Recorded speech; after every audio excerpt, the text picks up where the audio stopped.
Hello and welcome to How to Login. In this video, I'm going to be teaching you how you can send tone on Tonkeeper. So let's go ahead and start the video without wasting any more time.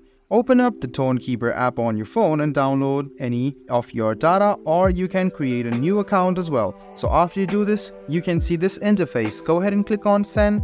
And now you should write an address or name, or you can see the scanner option over here. If you have the barcode of the person you're going to send your tone to, you can just go ahead and scan this code from here, or else you can just write down the name or address. And you can see the comment option.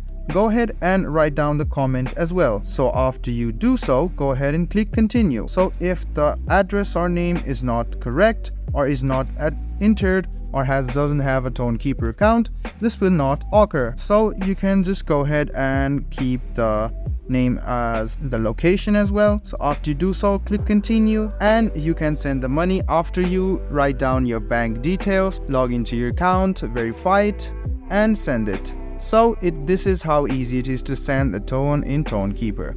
I hope this video was helpful for you. If you still have any kind of confusion, please do mention us on the comment section down below. Like the video, subscribe to the channel, and do hit the bell button for more. Hope to see you in the next video as well. Until then, goodbye, take care, and make sure you enjoy.